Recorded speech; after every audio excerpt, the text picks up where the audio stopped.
Hello friends, welcome to பிரிசி arts.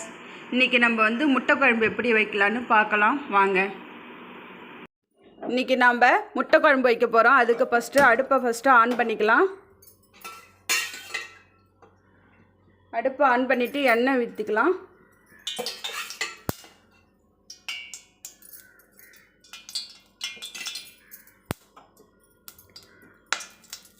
எண்ணெய் ஊற்றி எண்ணெய் காஞ்சதுக்கப்புறம் தாளிக்கிறதுக்கு நம்ம ஜீரகமும் 3 கிராம்பு 2 துண்டு பட்டை 3 ஏலக்காய் எடுத்துருக்கோம். இது தாளிக்கிறதுக்கு.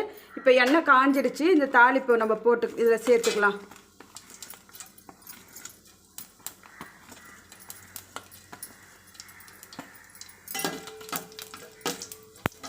இப்போ இது பொரிஞ்சதுக்கப்புறம் நான் பெரிய வெங்காயம் வந்து 3 பெரிய வெங்காயம் வந்து நான் கட் பண்ணி வச்சுருக்கேன். அந்த 3 பெரிய வெங்காயத்தை இதில் சேர்த்துக்கலாம். ஒரே ஒரு பச்சை மிளகா சீனி வச்சுருக்கோம், அதையும் வந்து இதில் சேர்த்து வதக்கிக்கலாம்.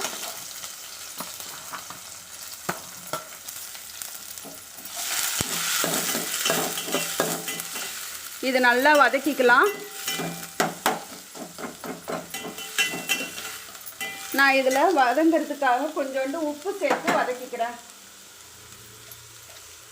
வதங்கிறதுக்காக நான் கொஞ்சம் உப்பு சேர்த்துக்கலாம். உப்பு சேர்த்து வதக்கிக்கலாம்.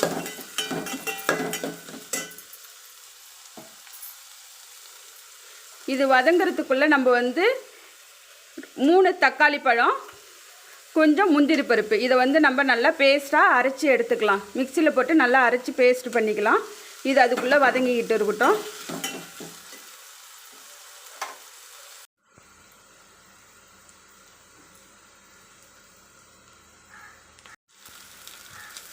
இப்போ இஞ்சி பூண்டு பேஸ்ட் போட்டு நல்லா வதக்கியாச்சு. பச்சை வாசனை போக வதக்கினதுக்கப்புறம் நம்ம அரைச்சி வச்சுருக்க தக்காளி முந்திரி பருப்பு இதை நல்லா பேஸ்ட்டாக அரைச்சி வச்சுருக்கோம். அதை வந்து இதில் சேர்த்துக்கலாம்.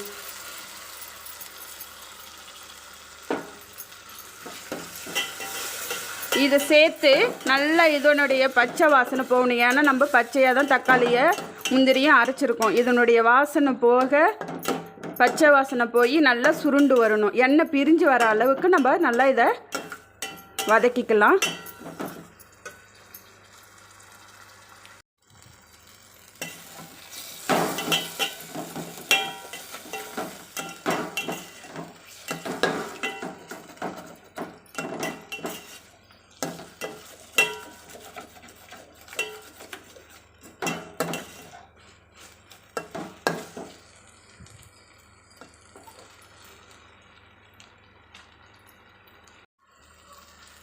இப்போ நம்ம இந்த அளவுக்கு வதக்கிக்கலாம்.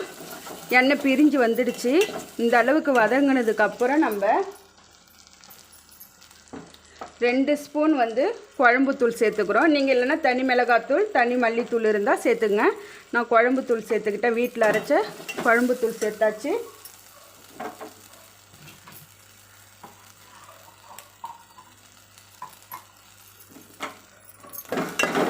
குழம்புத்தூள் சேர்த்துட்டு 1/4 ஸ்பூன் வந்து மஞ்சத்தூள் சேர்த்துருக்கோம். ஒரு 1/2 ஸ்பூன் வந்து மிளகுத்தூள் சேர்த்துக்கலாம்.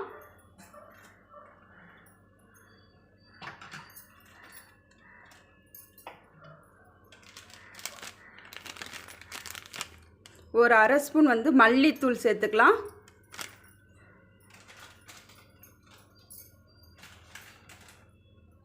ஒரு 1/2 ஸ்பூன் வந்து கரம் மசாலா தூள் சேர்த்துக்கலாம். இதை சேர்த்து நல்லா வதக்கிடலாம்.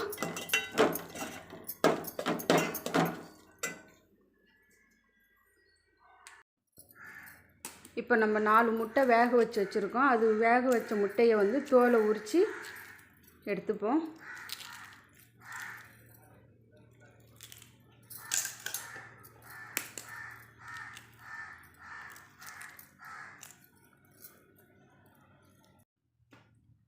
இப்போ நம்ம 4 முட்டையும் உரிச்சாச்சு. அதில் வந்து இந்த மாதிரி கோடு போட்டுக்குவோம். ஏன்னா அப்போ தான் குழம்போடைய உப்பு காரம் எல்லாம் இதில் முட்டையிலையும் வரும். 4 முட்டையிலையும் போட்டுக்கலாம்.